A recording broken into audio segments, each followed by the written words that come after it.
Band, it means another episode of Unfiltered coming your way officially. This is episode 109, an episode of October Unfiltered Live. We are here every day at the conclusion of the World Series in the 2022 baseball season at noon Eastern time on Twitter. You can find me at Casey Stern or on my YouTube channel, which you can get in my bio, or on Believes, that's Bleav, as well. You can always, at any time, and thank you, Unfiltered Band, jump on board the Unfiltered Revolution and get your Believe swag as well at Casey Stern along the way. And welcome to all the folks who are listening, Apple, Spotify, everywhere you normally do, where you get your podcast, albeit belated. We got a lot to get to on this show as we continue. I said yesterday, they give you 4 hours, and it's always seemingly too many the day of the Super Bowl to get to the Super Bowl. So we'll branch them out. 1 hour Monday, Tuesday, Wednesday, Thursday, get you set up before Friday's show. We've got a lot of guests coming up as we will continue throughout the course of the World Series. Alex Cora will join me to help preview Game 1 on Friday. Matt Holliday will be here with me tomorrow. John Gibbons will be back on Thursday, and we've got a great guest lineup coming up today. Mike Gill will join me, 97.3 Jersey, also our host on Believe in Bets, all things Phillies here in a couple minutes. Joe Serralo, who's got enough hats to be Strahan or Ryan Seacrest here at Believe, will join me, host of Believe in Queens, among other things. He'll be here coming up at the bottom of the hour. And my guy, longtime friend, and as great a job as anybody, the Yankees during the season, but a Philly guy who was there for the Phillies-Padres series, Tyler Kepner of the New York Times, will be here as well. As always, we're presented by our good friends at Bet Online, and we do not want to forget them, and you should not forget how much I love basketball. Basketball is back. Bet Online remains your number one source for all your sports betting needs all season long in the NBA. Always the latest odds, team matchup info, player news, and game trends. You can get them on Bet Online. It's your continued source for all sports wagering information, live betting, free contests, giveaways all season long. It is the fastest and easiest way. Bet all your favorite sports and events, whether it's NFL, NBA, NHL, MMA, tennis, boxing, even golf. Just head over to betonline.ag, that's betonline.ag, to join and get your 50% welcome bonus with your first deposit. Make sure to use this promo code. It's Believe. You gotta believe. BLEAV, your promo code to receive all your rewards. It's BetOnline, where the game starts. And we get started as we sit here now 4 days away. And I'll say this as we welcome in our first guest, Mike Gill, kind enough to join us here on the show, that I said yesterday as we sit a week long out, I try with the dad bod to stay away from my gut, but my gut is telling me Phillies in 6. My brain is saying Astros in 6. I'll get you on that when we get to the end of this. Let's start with this and with the hi, hey, hello. What's up, Mike? How you doing, buddy? All is well, man. And, it's a big deal when the Phillies have put the 6-0 Eagles on the sideline for a week. That's right. And I just want to mention that the Giants, because I'm a big Giant fan, are somehow 5-1. So I get to put what happened to the Mets on the side during this conversation. Let me start here because, in Philadelphia, and I've always loved covering baseball there. I was there and had the pleasure of covering those years in 08 and 09 and 2010 and those runs. And, obviously you fall short in the repeat, but, in working with Brad Lidge as my co-host over the years and with J-Roll, I've fallen in love with everything the city is about. Can you try and give me in words, which may be difficult, Mike, the pulse of what is happening right now to that city with this team? It is unbelievable, Casey. I followed those teams. I covered all those teams too. And I remember there was when the Eagles were playing, it was 08, 09, really the 09 season. They went to the NFC Championship game that year. Now, they weren't like an outstanding team. They ended up like getting hot late. They beat Arizona on Thanksgiving night. That kind of propelled them. The Eagles played the Giants and Dallas on back-to-back weeks while the Phillies were in the playoffs, and nobody cared. To be in Philadelphia when they play New York or Dallas and nobody cares tells you something. Rob Thompson said it after the game. He said, I was told if we're good, they'll show up. Well, you showed up. Now you've got 45,000 maniacs every single game. That's what it is. You got 45,000 people. Let's be honest. This is not a baseball town 24/7 like a Boston, New York, or St. Louis, those places. But when this team is good, there is no better place. The players say it all the time. Why do people like playing in Philly, Casey? What did Bryce Harper say? I wanted to go to a place where when we won, I could feel it. He didn't feel it in Washington. Those fans are just kind of like, yay. When you win here, it's a different story. It's different than any other place because it's not New York. They're not there all season long, and they can be criticized for that. But when it matters the most, there's nobody better than the 45,000 they've got in Citizens Bank Park, and you're seeing it right now.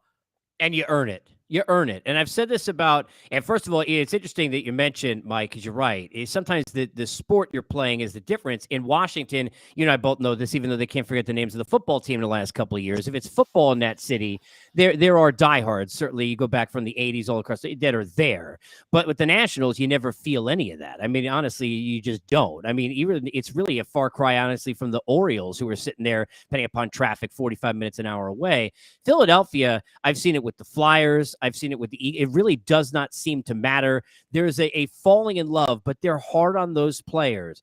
I said this yesterday to Jody Mack, of course, Jody McDonald, who's as big a Philly guy as anybody. But I want to get your take on this. It seems to me over the years and being around it that if you can live through the trials and tribulations and let them hate you, and you stand up tall like Rhys Hoskins has stood, even though with the glove maybe not as good as you want it to be, but he stood there and he's taken it, and you come out the other side with this kind of performance, how much hero stuff are we talking about right now with Rhys Hoskins, who you're probably still taking phone calls right now today saying, why isn't he a DH? Yeah, I mean, there's no better. Hoskins is such a polarizing guy because you're right. I mean, he's a guy that when he blasted onto the scene in his rookie year, he hit more home runs in less games than anyone ever. I mean, historic. And I think it was 18 homers in like 35 games, something to that. I mean, and you were like, this is the next guy. By the way, somebody was on with me yesterday and brought up that Hoskins actually has more home runs in the same amount of time than Mike Schmidt does in the Phillies uniform. This guy has been productive. It's just when he's been productive. And then you throw the defense in, that doesn't help. You can make a strong argument if Bryce Harper doesn't win the game with an eighth inning not walk off, but winning home run, that Rhys Hoskins is the MVP of that series, right? He hits 2 homers on Saturday, hits another one the next day on Sunday. He's a polarizing guy, but you're right. All will be forgotten if this team wins. It happens. Look at Alec Boehm earlier this year. I bleeping hate it here. He said it, and then he owned up to it. And the next night, he got a standing ovation. He said, you know what? I own it. I said it. I shouldn't have. I don't hate it here. I just had it in that moment. And that's what it is in Philly. They don't boo you. They boo the moment. And I think if you can understand that as a player, you will love it here. If you understand, I'm not booing Rhys Hoskins. I'm booing the result of the play that happened that Rhys Hoskins was a part of. And I think that is the difference between the guys who can make it here and the guys who can't. Rhys embraces it. He knows they're not booing him. He knows they're booing the result of the play that he was a part of. And that bat spike embraced everybody. Oh, how great was that? That was so fantastic. Boom, right? And That part was, of that is, look, Mike, that was awesome. And I love that. And I love the energy. And to your point, it's the I hate to do it, it's the anti-Ben Simmons. I mean, the Ben Simmons, and I cover the NBA also, the problem that he had, and I was covering it at the time, is that he's sitting there and he's telling you how tough it is and how difficult he is. And to a Philly fan, he's telling you how weak he is. totally And unrelatable. Totally unrelatable. It makes you weak. They want Aaron Rowan, who ran his face into a wall. They don't want somebody, right, who tells you, hey, you don't have to be the best player. I mean, I think about so many guys who were like stars because they were that tough enough. They want toughness was not a question. There was this question, though, that seemingly people seem to have for whatever reason to the beginning of his career. People making too much of Harper and Trout being in the same category. And I said this, you go back to Bryce's first MVP year, it's better than any season that Mike Trout has ever had. Then he goes and he wins another one. Now he's the MVP of an LCS. At what level are we at Allen Iverson level now in terms of where Bryce Harper is and the beloved status of how much he has embraced, Mike, this city, as you heard him in that presser the other day talking about, to your point, where he really gets the people and he seems to relate back to them and sees himself in this group of fans and this fan base? Well, and it's not often, Casey, that the guy who is at the pinnacle of, I don't want to say popularity. Baseball is a tough sport to garner who's popular and who's not. But the guy who was regarded as the best decided, I want to go to you. Voluntarily. Right? That doesn't happen. And then when times are tough, he embraced it. And now when times are good, there's a moment, I don't know what network it was. I think it was on the MLB network, where he did an interview after the game and he was emotional. Like, thank you. Thank you for your reaction to what I'm doing here. He gets it. He understands the passion of, and that's why he wanted to play here. Not everybody can deal with that. You mentioned Ben Simmons. This fan base wanted to love Ben Simmons. He's just so unrelatable. Bryce Harper's relatable. He's brought his family in. He's brought everybody into being, hey, I am a Philadelphia Philly. I did it in two ways. I said I want to be here. I want a no trade clause. I do not want to leave this. I want the ups and downs of what's going to happen in my 13 years here. It made him a relatable guy right off the bat. And listen, we're in Mike Trout country. I lived 45 minutes, covered him in high school. This guy is not relatable at times, and that's the problem. He's playing on the West Coast. Baseball needs Mike Trout to be relatable. They need Bryce Harper to be relatable. This guy right now, the way he's going, what he says after games, you could use those bites for the whole postseason. He's average Joe with Superman ability. I mean, that's kind of how he comes off, right? I mean, and to your go ahead. No, go ahead. We had Dave Gallagher, a journeyman guy, on yesterday. He's from our Former area, Met. 9 years in the majors. There you go. Yes. And I asked him about that last at bat, and he said, listen, we've all had that at bat. I've had that at bat. He said his last at bat ever was against Randy Johnson, and he had the same moment when you look down and you see those at bats when you're 12 years old and your dad telling you, spit on that, change up, and then your pitch is coming. The whole thing of him looking down, he said, I did it, but I hit a single. He's superhuman. He hit a homer. That's right. That's the difference. His talent is him. Yes, I used the Frank Thomas's son when he texted me about Big Hurt the other day. And he said his son texted him, he's him. He's him. I mean, whatever that is too cool for either of us. He's him. Whatever that means. He can do it, and the average Joe can't. Even the average Joe major leaguer can't do That's right. That's right. And you know what? Here's a guy who was sitting there 18, 19 years old, blowing kisses after a home run and getting crap. I sat there at a Futures game, one of the million I covered. He was getting crap for overthrowing a cutoff man. He has always had that LeBron James, you're never going to be appreciated. Everything you do is going to be wrong. And he has been able to battle through that. The Nationals gave him a horse crap contract that they stuffed under. I call it the hotel bill. Like when you're walking out and it's already too late with all the deferrals. And he chose to take the extra years. I've talked to Scott about this. He knows. I mean, Bryce could have made 40, 45, $50 million a year. Giants and Dodgers offering him shorter deals. And he's young enough, turn right back around. He wanted to invest in this city and has. Now they're in a championship spot. You mentioned former Met in Dave Gallagher, so let's hurt my feelings even more and talk about Wheels and Zach Wheeler. Here's a guy who his pulse seems like it's none. Aces come in different ways. I think about behind you, the late Doc Halladay. He had it in a way that was kind of similar where like he had a compete level that was the same as a Clemens, right? But didn't have to show it to you. How about how Zach Wheeler, the Met, the guy who was on the team everyone in Philly hates, has become so beloved? What's impressed you most in the time he's been a Philadelphia Philly? He's so interesting, and I tweeted this out a couple days ago, is that the Mets went and signed Scherzer. They had DeGrom. They invested all this money, and they let Wheeler walk. That's right. And here, Wheeler gets this great deal. He's not, like, paid like a ridiculous ace. He came to Philly. He's paid like a two, Mike, right? He's kind of paid like a two. Yeah, and the Phillies, look, Matt Klintek doesn't get a lot of credit for much, but that was kind of his signature signing. He brought Wheeler in. It was kind of an under the radar. He had some injury problems with the Mets. His personality, we talked about how much Harper, I don't know that I've ever heard Wheeler talk. I mean, I saw him the other night. Till the other night, right? I'm like, that's right. What is this? And he's got the goggles on his head, and you're like, huh. And fun and happy. Right, exactly. No, but sometimes you need that. We talked about on my show yesterday, the Eagles in 17 won the Super Bowl, and you can go rewinding in your mind moments that happened. You need moments for special things to be special. This 2-week, 3-week run has more moments than the whole 162. And Zach Wheeler's a part of those moments that you're just like, he fits in so perfectly because he's so stoic. He is that guy that you're like, I don't know much about this guy, but when he's out there, I know I'm getting my best from him. He and Nola, another guy who doesn't say all that much. And then you have all these characters around those guys. The moments that have been created. I did a post on our website last night. I came up with 15. I could have done 25.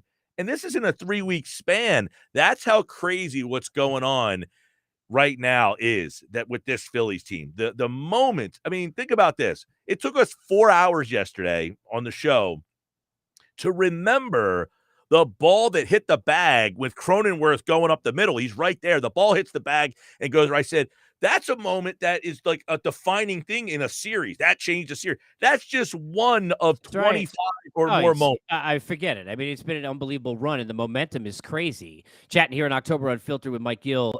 Look, here's the thing, too.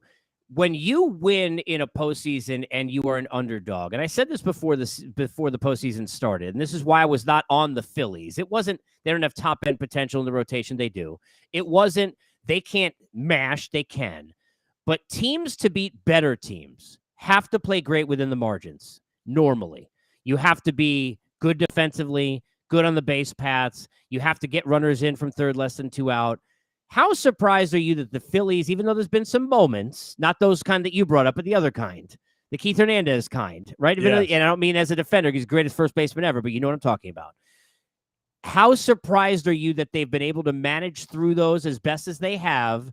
And how much still, if you're being honest, are you worried against an Astros team that you know you got to be on your P's and Q's and every other letter there is, that this may be something that bites them in this coming series? Yeah, I mean, all year long, the problem was the defense is shoddy. You talked about not getting the clutch hit. Look, this team for me, did I think they were going to win the World Series? No. Did I think it was a possibility that they can be a player for it? Sure. Why? For me, it's all about ceiling. The ceiling of this roster is good enough. I mean, can you imagine if Nick Castellanos hit 300 with 35 home runs this year? He can't imagine it right now. That's his problem. He's lost. Right. But go ahead. He Yes.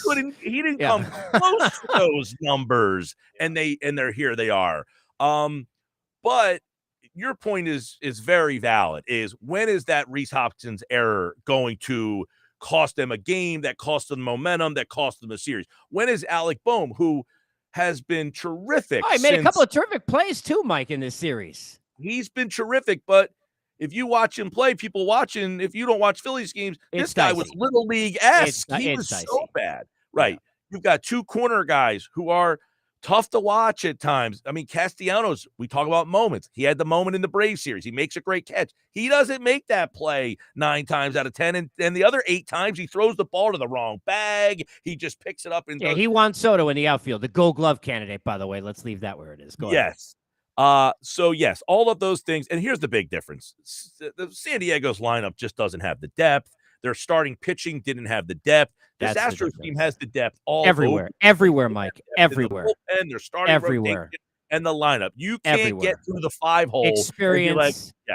Like there's no, like if you put up tail of the tape, right? And you think about all the different things and the phases of the game, there's the Phillies, and I mean this really, I'm not backpatting them, but their offense, their frontline rotation, they're going to match up. They're going to do right. But there's nothing they're better at than the Astros. And by the way, that doesn't mean the Astros can't lose, because the Braves probably would have been in the same predicament in that tail of the tape a year ago. My question is about this series, and that's why I said to you, gut says Phillies in 6, because the momentum ride is different with them this year. It's such at a high level that, to me, I don't look at how they won games. I look at how the players feel, which I know sounds stupid, but you've got a Dominguez and an Eflin and a Alvarado and the guys in their pen coming in all feeling good. Even Syndergaard, who you're going to need more from than you want to get from, feeling good. Everybody's feeling good, outside maybe a Castellanos, right? About kind of where they are. I love all that. But to your point, the depth of the staff with the Astros, when you could go 18 innings with Seattle and have a Garcia come out, throw 6 innings, and it doesn't even touch you, and the Abreu's, and I'm not mentioning Presley, notice, right? But the other guys they have, the Urquidys, who, by the way, has pitched and started in postseason and World Series games. Rob Thompson, who's done a phenomenal job, is very aggressive. I love it. I know Game 3 I loved what he did. I was scared for you and everyone else because I didn't know how the hell he's getting through Game 4 either.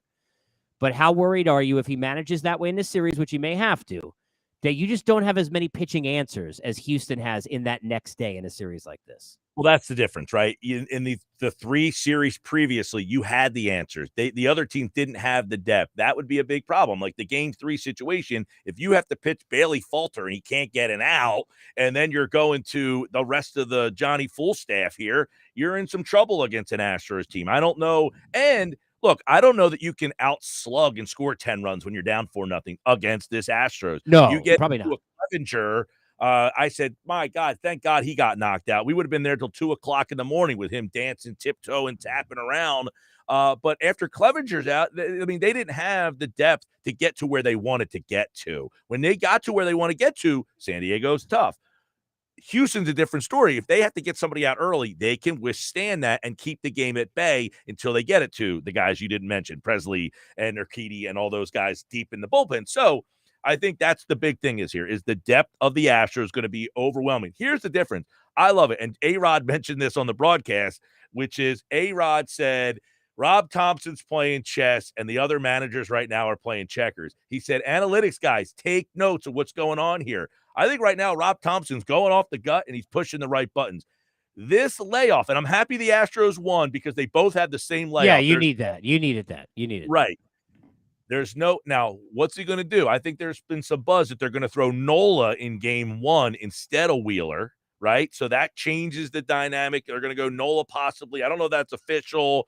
I've seen some people. I think Matt Gelb said that earlier because today. Of the time off. And I wouldn't do that, by the way. I wouldn't do that. Give him the extra day. But I had someone text me today asking me, "Hey, I wouldn't do that. You think they would use Wheeler in 1, 4, and 7?" I said, "I don't even know that he's pitching 1." And according to Matt Gelb, he says he expects Nola to start game 1. So that changes the dynamics of this series right off the bat. So right there, if you get what Nola do you get? Casey, in these parts, it's the September Nola or he's gonna pitch great. He's gonna pitch great. Remember, I said I want to hit you with 2 more things quick, but one is Nola. So let me get there now. I talked about this with Mike Stanton yesterday. You certainly know better than we would as a pitcher who's been through it. And I didn't even know this when I just threw this at him, that he talked to me about a story about where he threw in the minors against his younger brother. I didn't even know played, and was discussing that story to me. I looked at Nola's last start. And 2 of the hardest pitches he threw of the 5 all year were in that at bat against his brother. Right. I don't care who the hell you are. Your parents are there. Your brother's on the other team. It's how many at bats until my brother's up. How am I going to handle it? The adrenaline's different. Then it's adrenaline dump afterwards. I threw that start out before and during and after. And I think he comes back and is brilliant, whether it's game 1 or game 2. What's your take on that? Casey, I said Thursday, he pitched that Wednesday night. I said the game changed when his brother got that hit. He could not let it go. I said, can you imagine if you were up to bat, your brother's the worst hitter on the team. You know he's the worst hitter on the team. And keep this. The last time Nola pitched in San Diego back in July, I think it was, he had 13 strikeouts. He gave up 1 run. They lost 1-0. And his brother had the game-winning hit against him, and his brother got him again. I think he carried that with him, and I said he wasn't the same guy because then Soto ropes the double, and you got Soto going, and then that place just kind of changed on him. I think you're right. I think Nola, the brother, how about the situation too? He's sitting in the dugout. I can't even imagine this. I don't have a brother, but looking at the plate, your team's winning. Oh, forget it. Mike, you're shot. Human element, you're out the window at that point. I don't care who you are. There's no way that's impossible. Let me hit you on matchups to watch that I'm looking forward to. First time I discuss this week in this series. And I want to hit you on 2 and get your takes on the importance of them. You can give me both. 1, everybody against Altuve, because the guy is too darn good, and there's a reason why, and they said the other day in the broadcast, the only guy with a better batting average last decade in this sport overall, Mike Trout. That's because this guy's numbers are always going to be his numbers. He hits. That's just all he does, which is when he's 1 for 25, he may be the best hitter on their team this series. Not going to surprise you or me. So how about Altuve? And then the other one is that Alvarado Alvarez, the Alva matchup, because to me, we may see that happen 5 times in the 7 games in this series.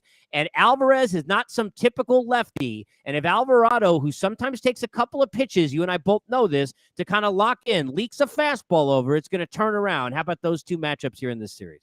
Those 2 are interesting. By the way, Altuve against the Phillies has had some good games. I mean, 318, 5 homers in his time. And because he struggled so much so far, you're just waiting for him to finally get going, much like the Phillies top of the lineup, Hoskins and Schwarber. Keep this in mind, Casey. They were talking to Rob Thompson about moving those guys out of the 1 and 2 spot because I think Schwarber was 0 for 17 and Hoskins was 0 for 16. So you're just waiting for Altuve. He's a huge key.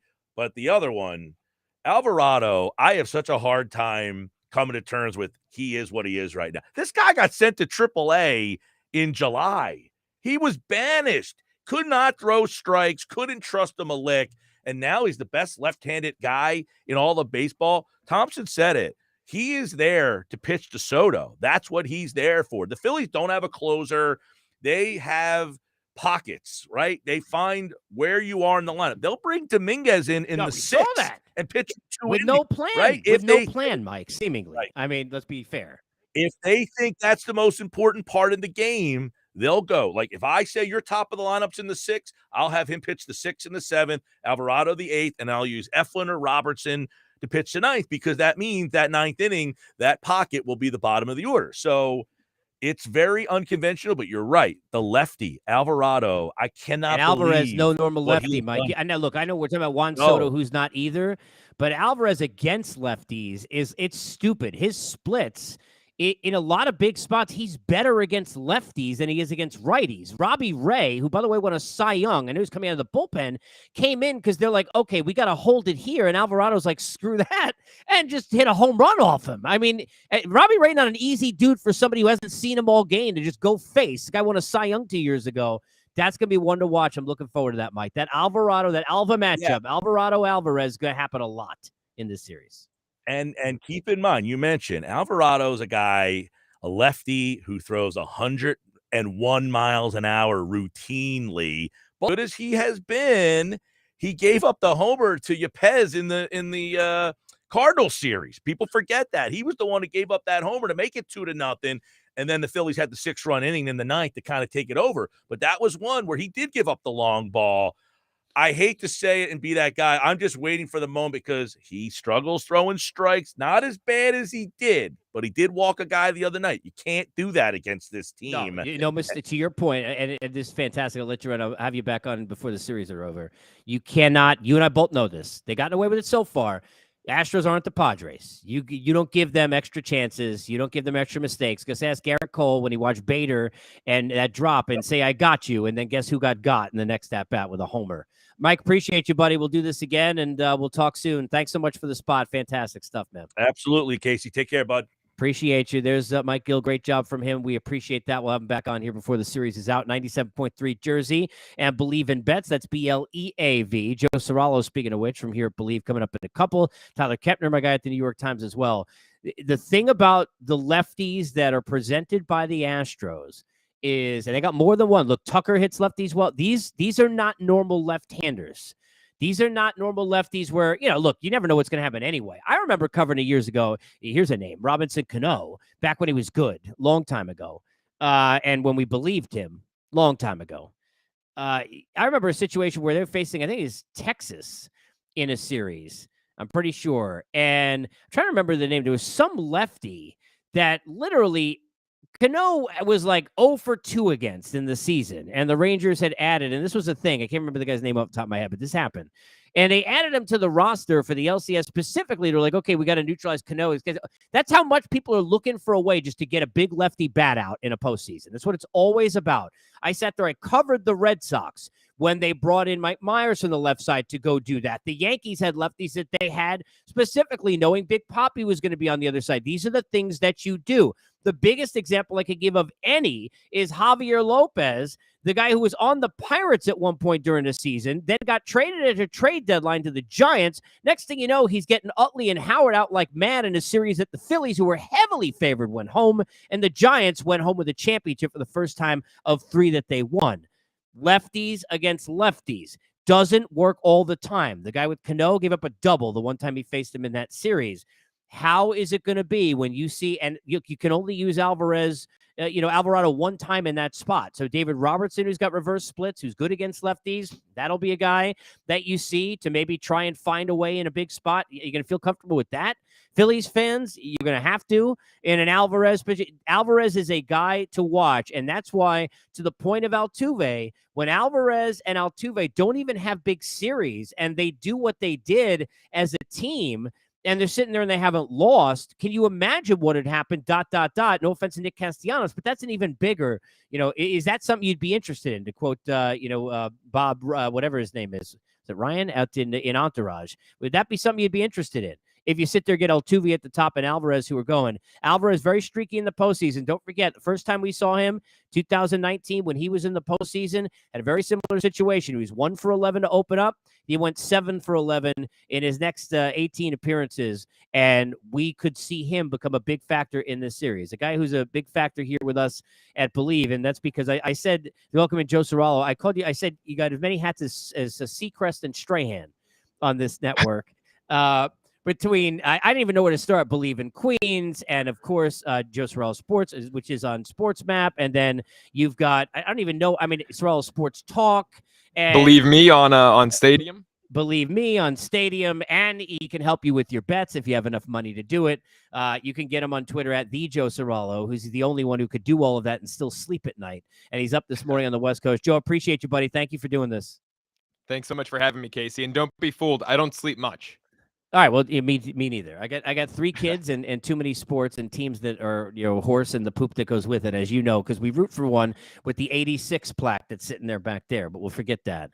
I want to start with this, just where I was with Mike, because from a guy who was a pitcher and understands this matchup to try and figure out how to neutralize the lefties of the Astros is something I'm really excited about seeing play out in this series. Jose Alvarado is a guy you and I have seen completely lose it, have no control, and then we've seen be brilliant. The Alvarez-Alvarado matchup is going to happen. It may happen 5 of however many games if they played 7 in this series. How much are you looking forward to seeing how the Phillies between, I think, and you tell me, Alvarado left side, and maybe in the other at bat, maybe even Robertson with the reverse splits they might have to try on the left, with guys like Tucker and Alvarez who hit lefties, Joe, as well as the Astros hitters do?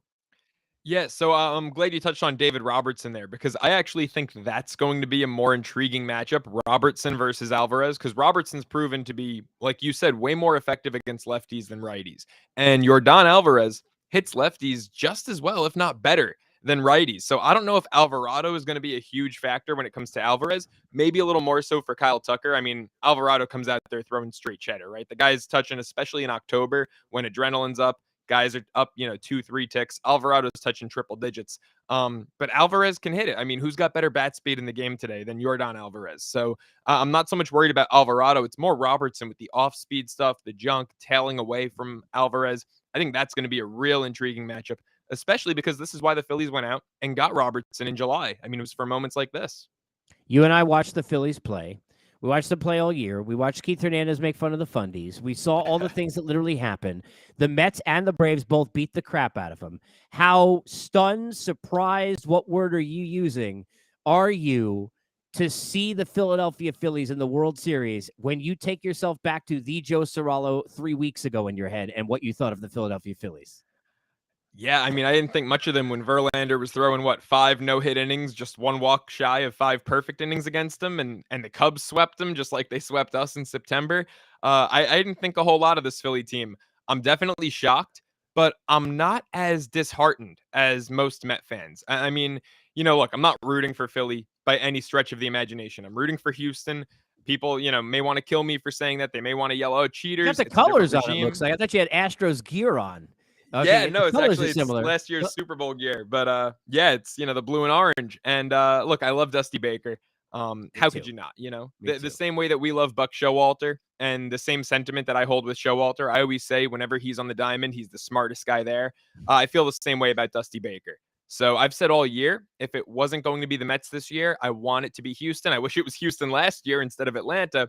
But I want Dusty to get that ring finally. He's got the most managerial wins of all time without a World Series ring. I think he's due. But when it comes to this Philly team, I can't hate them, because at the end of the day, they're a 6 seed, right? I mean, they're the first 6 seed ever to do this, first year that the MLB has had a 6 seed, not counting the COVID 2020 season. And so it's really hard to hate them when this is the first year a team in their positions ever had the opportunity. Some people hate it and say, "Oh, the regular season means nothing." I love it. I absolutely love it. I'm a New York Giants fan for football. You know, we were a wild card in '07. I know, Casey. We're just on the same page with everything. The 6-1 Giants? You mean Yeah, exactly. those New York Giants? Okay, go ahead. Brian Daboll's crew doing Oh incredible my stuff. God. But I got one DJ. That's all I need. Go ahead. but you know, like we didn't have a shot in '07 when we were the No. wild card team, 10-6. That's right. I mean, they were 0-2 to start that year, and people were saying Coughlin should be fired, Eli should be moved on from. So I kind of love the Cinderella story, but I hope it ends here. I think it ends here. I'm all over this Houston team. They're just too perfect in every aspect. You mentioned Dusty, and I've told this story before in an episode. Let me plug for those who want to go back in the conversation I did when I did an interview with him on this show, which you can get on Spotify, Apple, everywhere else. It was the first time I had talked about this story with him since we met. So we became friends when I had interviewed him a bunch before, but just a media guy, and then we worked together for 2 years on set at Turner. And the first year that we worked together, and I say this because it's just an example of the who he is.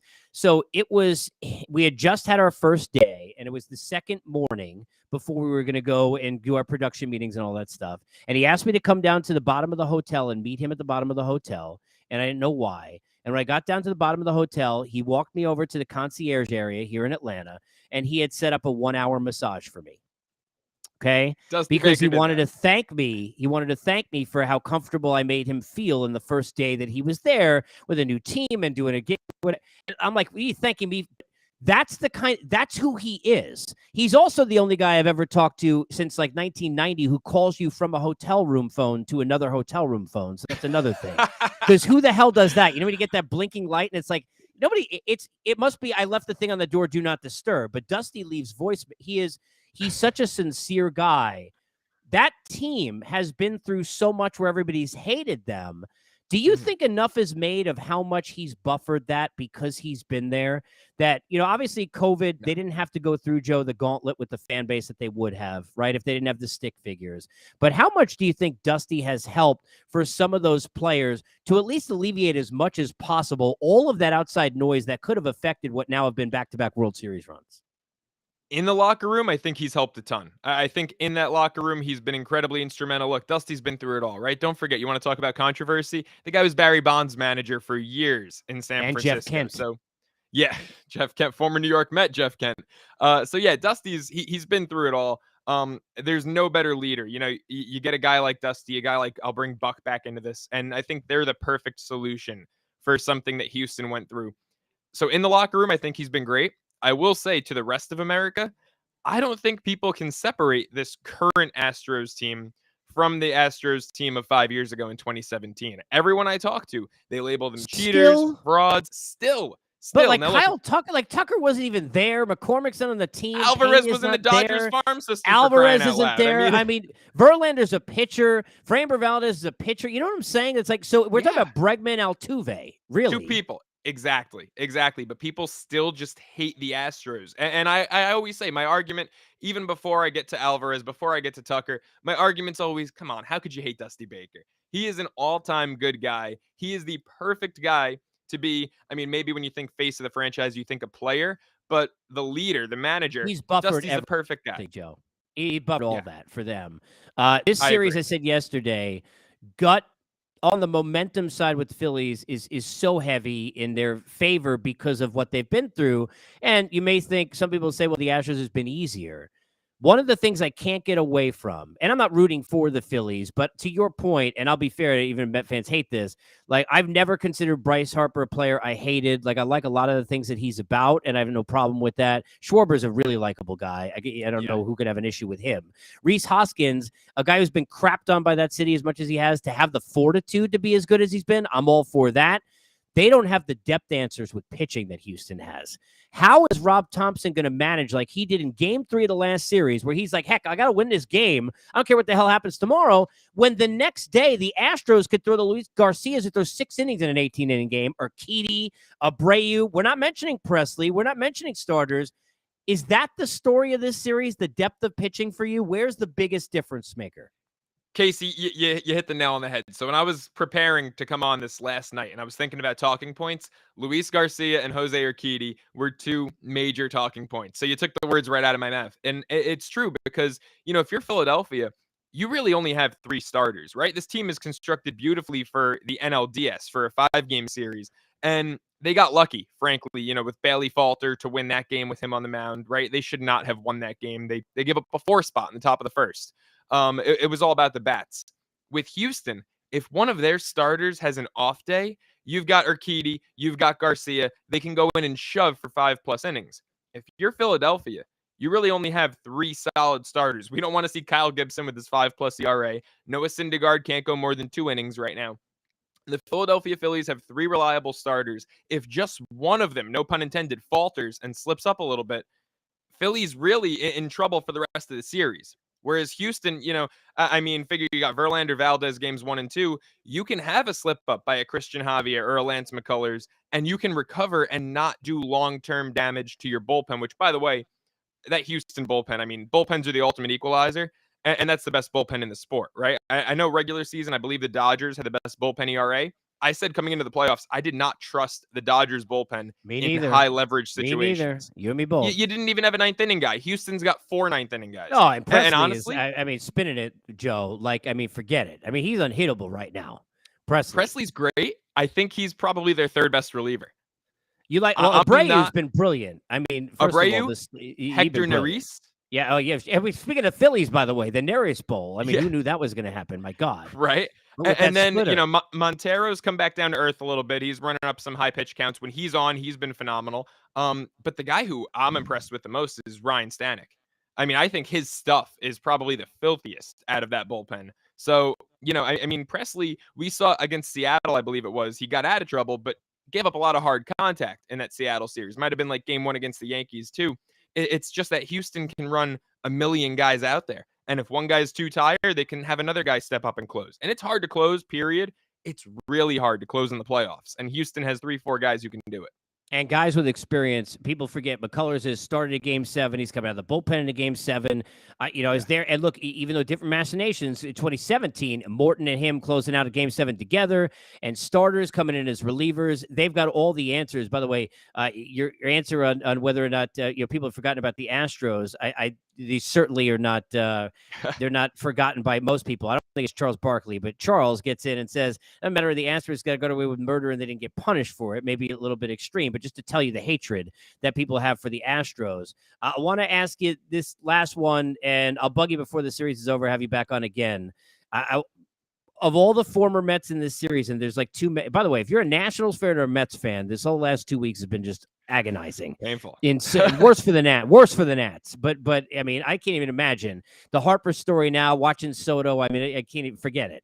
But Thor, you've got Wheeler. You mentioned Montero. How many others? Are there more former Mets that are in this series, or are those the? I want to say those are the only Thor, 3. The Phillies cut Familia. Okay, yeah, they cut from you. Okay, so who bothers you the most? Is it watching Wheeler? And I don't mean as a human, but I mean watching Wheeler deal because it could have been him instead of Chris Bassett, let's say in your brain in Game 3 in either series, Atlanta or right. Imagine that story. Is it Thor just because he drives you nuts in general, even though he's not pitching well? Is it Montero because here's a number one of 100 million Met guys that were supposed to be great that, of course, with Seattle and now Houston, he finds himself. What Met guy can you just not look at on the screen, and what's the one that drives you crazy? Yeah, remember when Montero and DeGrom debuted in back-to-back starts in the Subway Series, and Montero was the guy who everyone was talking about, and DeGrom was maybe going to be a good relief option for the Mets. By the way, I was at Montero's debut. I really wish I was at DeGrom's. Syndergaard bothers me the most. It's easy. He hasn't even had a good year, hasn't even put in the work for Philly. Got traded there at the deadline and just kind of fell into a good situation. Didn't pitch particularly well there. Wheeler doesn't bother me at all. It hurts, but it hurts. That was all Brody Van Wagenen's fault, right? You can't be mad at Zach Wheeler. Yeah, exactly. Brody, come and get us Van Wagenen as they finish in 4th place. He was the one who thought that Wheeler wasn't worth the money, and Wheeler's turned in Cy Young season after Cy Young season with the Phillies. So, that hurts, but you can't hold it against Wheeler. I think Wheeler wanted to remain a Met. It's really Syndergaard. That's the only bothers me, that he's actually in the World Series. But I'm rooting for Montero to get that ring. I won't hide that. I won't make any qualms about that. It's, Houston or bust for me. Here's what bothers me on the way out. Boch, and by the way, Texas just changed their life, right? The Rangers. Yeah. He's not taking that job unless they told him, hey, we're going after the DeGroms of the world in free agency. No, that is the best in my 20 years covering the game, and I've heard it from pitchers. He is the best manager handling of pitchers. He's the best bullpen manager in the game when he's been in it. He's the best handler. He just has that right mix of X's and O's, former catcher, understands pitching. Think about how many, Lincecum out of the pen one year, right? Somehow revitalized Barry Zito, who looked like he was gone. Closer Brian Wilson. Then it's Romo. Then it's Casilla in 3 different times. Finding ways. Jacob deGrom to Texas is something that's starting to scare me. So I'm it definitely worried. scares me. And that was my first thought when I saw the Bochy hire. I'm worried. The one thing is that it's not a pitcher's ballpark. So no, Jake's not going to have any 2 flat ERAs pitching in Texas. That ball flies down there. So that might be the one saving grace. Well, if Dansby Swanson ends up in that division, he won't have any there either because he can't get him out. But that's a whole other thing. Joe, appreciate you, bud. Thank you for doing this. We'll bug you later in the week. Thanks, Casey. Anytime, man. All right. Thank you. There he is. My guy, Joe Serralo. You can get him on, I don't even know how many different places which you mentioned on the Believe Sports Network, including, of course, Serralo's Sports Talk on Sports Bat Radio, which you can find Wednesday night, 7 to 8 Eastern. He's a national TV betting host at Stadium. Does a great job with Believe in Queens with those Metropolitans as well. We'll have Joe back on. You can get him at the Joe Serralo on Twitter. My next guest is a longtime friend and multifaceted writer and multifaceted in this last couple of weeks, because even though in New York Times and plenty of time around the Yankees, Philly guy knows the Phillies as well as anybody and gets to watch firsthand what none of us really believe is going on. That still has happened as we welcome in Tyler Kepner. Tyler, how much as you're watching what the Phillies have done, how long did it take before you believed that this is all really happening? When you think about where the Phillies were 3 weeks ago, that team that sort of got in the postseason barely, that couldn't do anything well or play any defense, to now be in a World Series team. Yeah, it's been remarkable. I'm as guilty of anyone. After they got off to a bad start, thinking that, that was it. That Girardi didn't work out, but the flaws went deeper and all that. But all the credit to Rob Thompson for just connecting with those players as he did, putting them in the right positions. And once they started this playoff run, I saw the 2 games against St. Louis and thought, well, this is a pretty dangerous team. But, Atlanta was really good. And when they got through Atlanta, it felt like anything could happen because San Diego was a very comparable sort of team. I thought that was a pretty even matchup. All of the giants of the league were out, all the 100-win teams. So, yeah, I think that was right when I started believing. And then these last 3 games in Philly were unbelievable. Yeah. You've been around that atmosphere a ton. You've been in years covering, New York stadiums in the craziest of atmospheres. I thought, Tyler, and we were there too, back in 07, 08, 09, I thought Philadelphia was the best. And I said it, I remember saying at the time, I thought CBP was the best atmosphere that I was in during those years. So it did not surprise me. But how evident was it that park in that city brought something different than either team in New York had this postseason in terms of the kind of life that city had when you were there the last few days? Oh, yeah, absolutely. Yeah. There, I don't know that if there is, I don't think there is a better, more raucous atmosphere for a postseason game. Just being from there, knowing a lot of people who are in the stands now, Philly fans kind of make it their mission to have an impact on the game as much as they can. And they have. I don't think home field advantage really tends to make much of a difference in the postseason. It doesn't play out that way numerically. We haven't seen a home team win the World Series on its own field since 2013. So, it really mostly depends on the pitcher, but sometimes in those certain circumstances, it can make an impact. And in Philadelphia, it seems like it does. They're, I think, 21-19, I want to say. No, 21-9. 21. They've won 21 out of 30, I believe, home games in the playoffs. They've played at Citizens Bank Park. That's pretty good, 2 out of 3. So yeah, it does seem like it makes an impact. Certainly, if it doesn't necessarily rattle the opponent, it does do something, I think, to lock in the home team. They just enjoy playing there. They love that edge that the Philly fans give you, where they love you and hate the opponent, and they stand all game. Casey, it's ridiculous. They stand all game. And Like they've been starving for so long. It's like they right. I mean, it's just this emotion.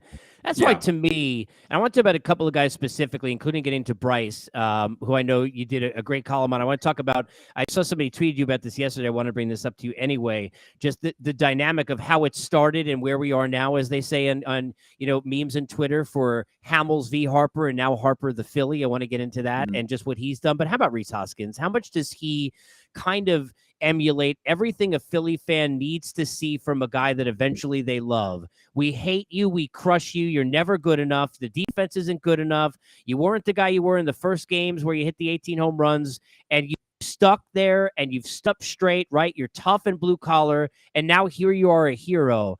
How about following the Rhys Hoskins story and what he's now become and where he stands heading into a World Series versus sometimes really over even the last couple of months, Tyler, where he stood in this fan base? Yeah, I think he's one of those guys. I mean, Philly fans love to make you earn it, and I think they love the fact. Obviously, he's homegrown. They understand his perspective, but his defensive lapses have I don't want to even say lapses. I just say, like, he's not the best defender, and sometimes that hurts the team, and they'll let you know it. But I mean, it's everybody knows how sincere Hoskins is about his about how much he wants this and what he's been through with this organization. He's a good guy. He's, again, the homegrown guy, and to see his passion come out on the home runs just gets the fans really fired up and connected to him. And I was looking at his first game in the big leagues. The Phillies were the worst team in Major League Baseball at the time. The Phillies lost 10-0 to the Mets at home that night. And the lineup was Cesar Hernandez, Freddie Galvis, Herrera, Michael Franco, Nick Williams, Tommy Joseph, Hoskins, Cameron Rupp, and Vince Velasquez with assorted guest stars Ricardo Pinto, Luis Garcia, Daniel Nava, Mark Leiter Jr., Hyun-Soo Kim, Jason Theron, I'm probably not pronouncing that right, and Andres Blanco. So those are all the people who played in the first game of Hoskins' career. So, when you hear that started from the bottom, now we're here, that applies. I mean, I love the reference. Okay. on that roster, right? I love that. And by the way, speaking of starting from the bottom, now they're here. Starting from the bottom in a Philly fan's mind with Cole Hamels, with the Bryce Harper knowing his role and hitting him at the beginning of that game where 10 years ago, right, when he's sitting there and he's a hated guy as he was for years in that stadium, to now become a Philly hero. You wrote a great column, I think it was after Game 5 or maybe it was right before Game 5, about kind of what he's doing in this legacy. We always talk at the end, and we never do this the right way, Tyler, in the middle, and accept and admire and embrace the legacy of a guy who's building one right now for Cooperstown. What stands out to you most about what's happening right here with Bryce Harper at this point in his career?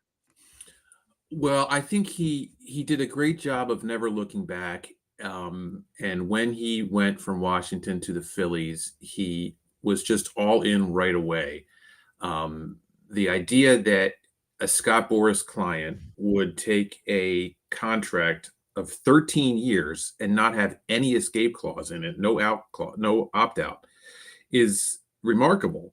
And whether it was a product of a negotiation and whatever, like, that's how it turned out. And Philly fans love that, because if he had an opt out clause, this whole thing would be different. They'd be suspicious. But the fact that he was all in from the beginning, not just with the contract, but also with the way he handled himself, the way he embraced the city's ethos, the city's teams, the fanatic, all of his social media stuff. I mean, like, he is, I really think he's genuine in that. And I think, Casey, that people, going back from Cole Hamels from that rookie year, I think people misread Harper all along. And, he wants to go to the West Coast, whatever. Like, Harper, sure, he's from Las Vegas. And he was the anointed one and everything, but he's a grinder.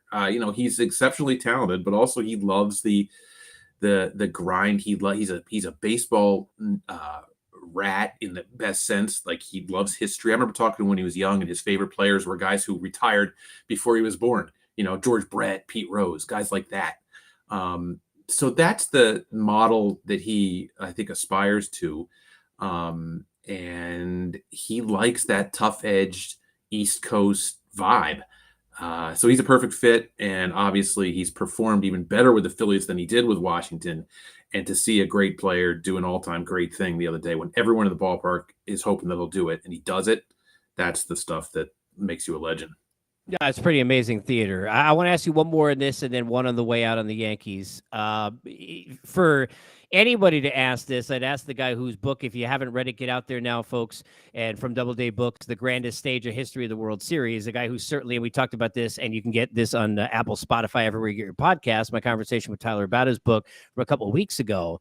But you studied the World Series and all these different machinations. And it's funny because I saw a tweet about this yesterday somebody had, and I was saying this on the show. In covering the World Series over the years, it's always whatever side you covered. You're telling people at Media Day when we talk on what'll be now Thursday in the media, oh, the team I just covered is never going to lose.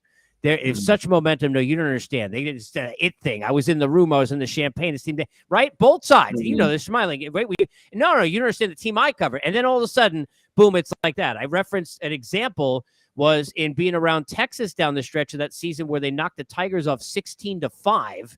And Alexei Ogando is getting everybody out. And all of a sudden, he can't get Alan Craig out. And the Cardinals win a World Series. And it changes. Can the Phillies' momentum be enough to make this a series that they put the Astros on their heels? Or are the Astros just too deep, Tyler, even for this Phillies run right now? I mean, it could, there's always a pathway. And the Phillies' pathway is what we've seen, which is home runs and an occasional rally where they string some things together like they had against St. Louis. But mainly, big hits and great starting pitching and just the right sort of bullpen formula.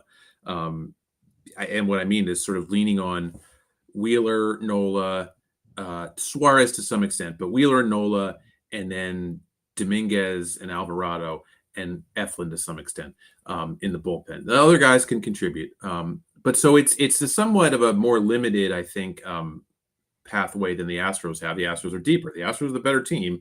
They haven't lost yet, and they were the number one seed in the American League. So you have to recognize what the Astros have done and give them the edge. But sure, there's a pathway for the Phillies to win. I mean, they can get a well-pitched game from Nola and Wheeler, or both in Houston, and take one, come home, get that Philly home vibe thing going, and win a couple there. I mean, you can definitely see it. But Houston, Houston strikes out a lot of guys. They don't strike out, all the strengths. I'm not gonna say that the Phillies are the favorites just because I respect Houston too much, but there's a pathway for the Phillies to win. Sure, nobody thought they'd be here. The Yankees. I love, and look, you were in there with me. I always reference it. Forget about what kind of manager he is. I'm not saying he's a bad one because he's not. Booney's a terrific person, and he won a fantasy league we were both involved in that I ran 4 times. So, but in getting to know him, and I love him personally, I think about how difficult it must be on May 9th to manage the Yankees. Forget about it in a postseason. Forget about if you had 100 wins twice or any of that. I also am fair. Looking on the other side, the home situation, which did not look good, where he doesn't know what's going on. I didn't have a problem with him switching Bader to the top of the lineup in the middle of that series, but then he switched the lineup 2 more times after that, seemingly not so great. The optics of the Poppy FaceTime and even promoting the fact that you're showing videos, which is not just all him, but part of it, right, of all the Red Sox stuff, the Yankee fan base and the ire of that, Donaldson in the lineup every day, and Dom Mattingly looming. Are we north of 50-50 Booney's in trouble? In trouble? Yeah, I mean, north of 50-50, I guess. But whether it'll actually happen, I think that's a different question. I don't know. I mean, the Yankees are very pragmatic in these last 10, 12 years. They're not rash, and they like that stability. So if they look at Boone's track record of getting them to the playoffs every year, usually winning 99 100 games, I think it's hard to make the case that he should go. He has, the fans are certainly frustrated at a lot of his moves, and that does factor in because a manager, particularly the Yankees manager, is a TV star too. They want a guy who's well spoken and communicates things that the fans like. And if fans don't like him, then you have your TV star who the fans don't want to see every day on TV. And they kind of like Don Mattingly. A little bit, yeah. And Mattingly is not as like smooth necessarily with the media, but it doesn't matter. He's Don Mattingly. He's the nicest person in the world, and he's a Yankee. He's a Yankee. The Yankee. And he's also he's never won. He's never even been to the World Series for all he's done. It's a great story. Now, with Cashman and the front office, is he what they're looking for? I don't know. They're not. They don't seem to be sentimental, and they can't be sentimental. But Mattingly's done a good job as manager in all the places. If it's George, it happens, right? There's like no question. If it's George, this is happening, right? Probably, yeah. I mean, what era George? If it's 80s George, the whole nothing happens. No, of course, right? No, right. I get it. But you Like, understand where I'm coming from. The urgency level, the Mattingly factor, him wanting to please. He always wanted to please Yankee fans, and look, Right. that's not always a great thing because it's not about pleasing your family; it's about winning. This, to your point, Brian Cashman and Hal and Hank, they have not felt the same way about needing to. They didn't go get everyone. They haven't traded everyone. Right? They didn't sign Harper when he was a free agent. It was like, go get him, right? Mhm. They don't have Ohtani, who they didn't find a way to somehow get a year or two ago or whatever. But I think with Donnie looming, it makes it scary if I'm Booney. I think if Donnie's not in there, it's like, well, who else are they going to get, right? Mm-hmm. But with Don Mattingly sitting there, I'm not saying it's right or wrong because you don't know until it happens, right? And then we see how it pans out. But Don Mattingly just happens to be sitting there in a year where all these things are negative. Not going to surprise me if Don Mattingly's the manager of the Yankees next year. Yeah, and I mean it can't be surprising if that happens, right? Like, and I think you try to think about the Yankees front office and what matters, and the business the business model depends on stars, and people don't show up to see a manager work, but the manager is a big salesman for the team, and Don Mattingly's a star. And he has deep resonance with fans. And when you want to change the conversation away from the fact that the Yankees always lose in the postseason, I mean, always can't beat Houston, right? Can't beat Houston. That changes the conversation. I mean, does it fix things? No, but it wins the offseason, as dumb as that is, right? You signed Aaron Judge and you hired Don Mattingly, and Yankee fans probably are ready to go. Right. Now, the back page of the Post today also had Carlos Correa in pinstripes, and it had Verlander in pinstripes, and Edwin Diaz in pinstripes. So if they could go sign all four of the best, and Hal finds a spare billion, I thought that I love the Post, man. The Post is great, but I mean to see all four of those guys in Yankee uniforms, it's like, okay, really? So that's all it's going to take? Is Judge Correa, Verlander, Diaz. That's it. Okay. No, I will say this real early, and I'll let you run. This is the real early, like, who cares meter of anything. But since there is an 86 plaque behind me, if DeGrom were to walk, I would not be surprised if Verlander finished his career back with Scherzer in New York for a couple of years. God, right. That would not surprise me. That would not surprise me because that would not surprise me. He seems to love. Houston's a real comfort zone for him, but you offer someone $45 million. Yeah, and we know Cohen's got that money. Hey, right? Because Scherzer is here, and then Verlander's better now, even though he's older. So he's got to be higher. You got to go for it now if you got Scherzer and you're going to go pay Diaz. So Who knows? Right. In the meantime, the Philadelphia Phillies, who knew? And Keith Hernandez, I hope, is resting his shoulder somewhere with the fundies. I mean, we're not caring about any of that with the PH anymore. Enjoy yourself during this series and covering it, Tyler. I always appreciate you coming on. I'm so thankful that you hopped on and did this with me today. Thank you so much, man. Appreciate you. All right, man. Glad we made it work. Thanks. Appreciate it, bro. There he is, Tyler Kepner, New York Times. Make sure to get him on Twitter and get his book on all things World Series. And now he'll have more to add to it here with this one that is coming up. We put a wrap and a bow on this one. We've got a lot of preview coverage still to come. Remember, every day, if you're listening Apple, Spotify, and behind, that's okay. You can get to us live. Get us 3 ways. On my Twitter at noon Eastern.